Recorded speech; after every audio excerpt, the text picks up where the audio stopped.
வணக்கம். சுபிக்ஷா டி வாயிலாக உங்களை சந்திப்பதில் மிக மகிழ்ச்சி.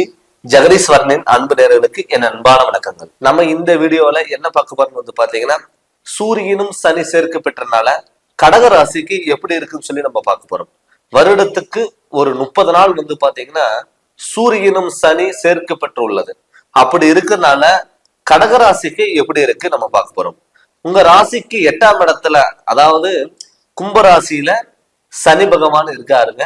பிப்ரவரி 14ஆம் தேதியில இருந்து மார்ச் மாதம் 14ஆம் தேதி வரைக்கும் சூரியன் கும்பராசிக்கு வராது. அதாவது சனியோட வீட்டுக்கு வராது. எப்பவுமே சனிக்கும் சூரியனுக்கும் ஆகாத கிரகம், ஒரு ஒளி உள்ள கிரகம், இருள அடைஞ்ச கிரகம்.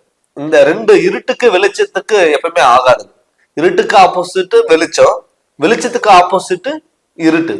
இப்படி இருக்க காலகட்டத்துல அப்படி ரெண்டு கிரகங்கள் இந்த பிப்ரவரி 14ஆம் தேதியில இருந்து மார்ச் மாதம் 14ஆம் தேதி வரைக்கும் இருக்குங்க. அப்படி இருக்கும் பொழுது கடகராசிக்கு எப்படிப்பட்ட பலன் கொடுக்கும் நம்ம பார்க்க போறோம். ஆல்ரெடி உங்க குடும்பஸ்தானத்துக்கு அதிபதியே சூரிய பகவான். இப்ப சூரியன் உங்க ராசிக்கு 8ஆம் இடத்துல, அதாவது மாரகாதிபதி வீட்டுக்கு வர போறார். ஆல்ரெடி சனி உங்களுக்கு 6ஆம் இடத்துக்கு பார்த்துட்டு இருக்காரு. ஆல்ரெடி உங்களுக்கு அஷ்டம சனி நடந்துட்டு இருக்கு. இப்ப சூரியனும் உங்க குடும்பஸ்தானத்துக்கு அதிபதியான சூரிய பகவான் உங்க ராசிக்கு 8ஆம் இடத்துக்கு வந்திருக்காரு. அது நீச்சம் பெறாரு. அப்படி இருக்கும் பொழுது ஆல்ரெடி கடகராசிக்கு அஷ்டம சனி நடந்துட்டு இருக்கும் போது இந்த 30 நாள் எப்படிப்பட்டதா இருக்கும் அப்படின்னு பாத்தீங்கன்னா, கொஞ்சம் ஒரு ஆவரேஜான பலன்கள் கொடுக்குங்கிற ஒரு காலகட்டத்துல நீங்க இருக்கீங்க. கடகராசிக்காரங்களுக்கு பாத்தீங்கன்னா கொஞ்சம் நிதானமா செயல்படக்கூடிய ஒரு காலகட்டத்துலதான் நீங்க இருக்க போறீங்க. அதுக்கு காரணம் சனியோட தாக்கத்துல, சனியோட பிடியில நீங்க இருக்கீங்க. இந்த சனியோட பிடியில இருக்கும் பொழுது சூரியனுங்கிறது ஒரு தகப்பன், ஒரு தலைமை, நம்ம உடல்ல தலை பகுதி. இந்த கடகராசிக்காரங்களுக்கு இந்த ஒரு மாத காலத்துல உடல் ஆரோக்கியத்துல நீங்க கொஞ்சம் கவனமா பார்த்துக்கணும். அப்படி இல்லை அப்படின்னா உங்களுக்கு நரம்பு சம்பந்தப்பட்டது, ஸ்ட்ரோக் சம்பந்தப்பட்டது, தலைவலி சம்பந்தப்பட்டது, கண் எரிச்சல் சம்பந்தப்பட்ட பிரச்சனைகள் கொஞ்சம் வரலாம். இதுக்கு மாறாக இது வராம தடுக்கிறதுக்கு நம்ம என்ன பண்ணணும் அப்படின்னு நீங்க பாத்தீங்கன்னா, விநாயகரோட வழிபாடுகளும் சிவனோட வழிபாடுகளும் உங்களுக்கு இருக்கும். இந்த விநாயகரோட வழிபாடுகளும் சிவனோட வழிபாடுகள் இருக்கும் பொழுது இந்த ரெண்டுக்கு சூரியனோட தாக்கமும் சனியோட தாக்கமும் உங்களுக்கு ஒண்ணும் பண்ணாது. சுப விரயங்களா நீங்க மாத்திக்கணும். இப்ப 8ஆம் இடத்துக்கு சூரிய பகவான் வரும் பொழுது கலஸ்திரகாரனோட வீட்டுக்கு வராரு. அந்த கலஸ்திரகாரன் பாத்தீங்கன்னா கணவன் மனைவிக்குள்ள விட்டு கொடுத்துட்டு போறது நல்லது. எப்பவுமே பாத்துட்டீங்கன்னா நிறைய பேர் கணவன் மனைவிக்குள்ள கருத்து வேறுபாடுகள், மிஸ் அண்டர்ஸ்டாண்டிங், ஒரு சின்ன விஷயமா இருந்தாலும் அது பெரிய பிரச்சனைகளுக்கு கொண்டு போய் விடும். ஆல்ரெடி பாத்துட்டீங்கன்னா நீங்க வீட்டுல நல்லதே நீங்க எடுத்து சொன்னா கூட உங்களுக்கு கெட்டதா முடியும்.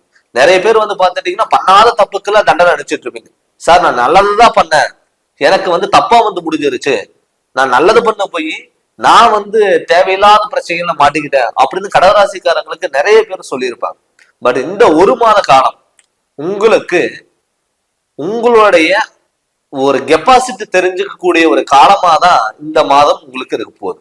அதனால முடிஞ்ச அளவுக்கு நீங்க எந்த ஒரு விஷயத்தையும் அவசரப்படாம விட்டு கொடுத்துட்டு போங்க.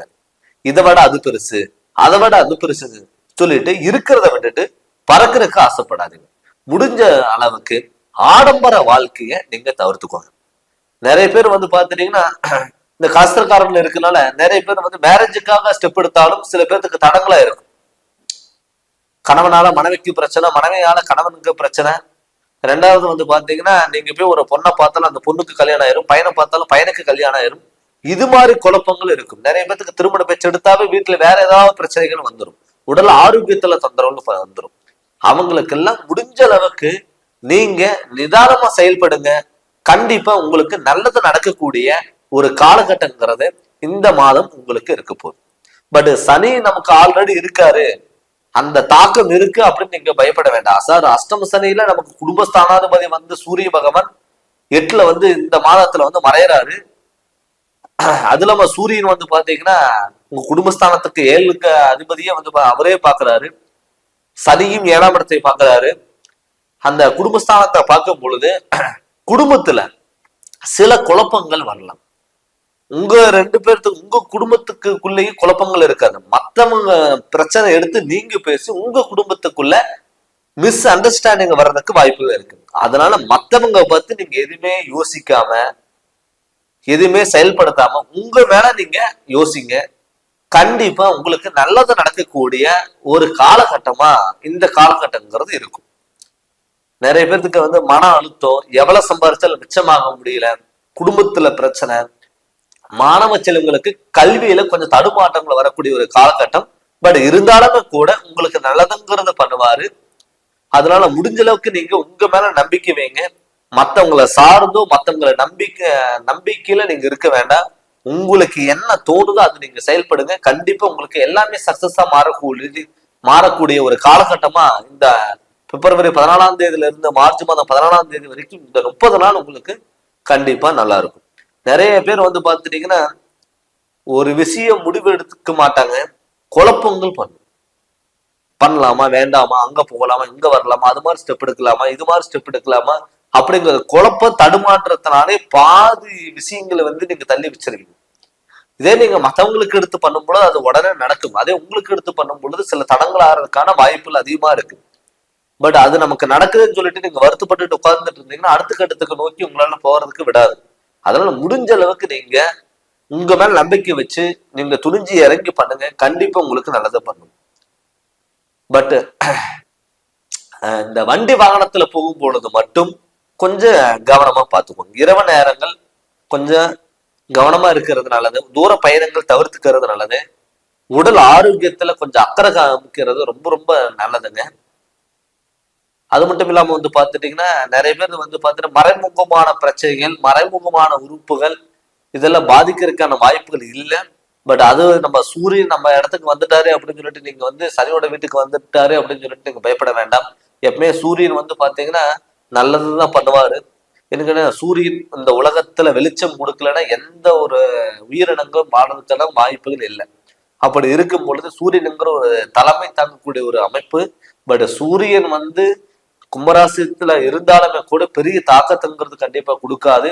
நீங்க நான் சொன்ன மாதிரி விநாயகரோட வழிபாடுகளும் சிவனோட வழிபாடுகள் நீங்க ஃபாலோ பண்ணுங்க. கண்டிப்பா கடகராசிக்காரங்களுக்கு அடுத்த கட்டத்துக்கு நோக்கி போறதுக்கான வாய்ப்புகள் அதிகம். அதனால அது நீங்க ஃபாலோ பண்ணுங்க. இப்ப பட் என்னதான் இருந்தாலும் இது கிரகணங்களோட கோச்சார அமைப்பு தாங்க. பட் அதே உங்க ஜாதகத்துல சூரியன் சனி பலம் பெற்று இருந்தாங்கன்னா இந்த பாதிப்புகள் வராது. அதனால உங்க ஜாதகத்துல தன்னோட ஜாதகம் எப்படி இருக்குன்னு பாட்டு நீங்க முழுமையா தெரிஞ்சுக்கோங்க. நீங்க ஜாதகம் பார்க்கணும்னு சொல்லி விருப்பப்பட்டீங்கன்னா என்னுடைய ஃபோன் நம்பருக்கு ஃபோன் பண்ணி கன்சல்டிங் வாங்கிக்கோங்க. கண்டிப்பா உங்களுக்கு நல்ல விளக்குங்கிறத நான் தரேங்க. இந்த சேனல் நீங்க ஃபர்ஸ்ட் டைம் பாக்குறப்ப சப்ஸ்கிரைப் பண்ணுங்க, பெல் பட்டனை டச் பண்ணுங்க, உங்க நண்பர்களுக்கும் ஷேர் பண்ணுங்க. நன்றி, வணக்கம்.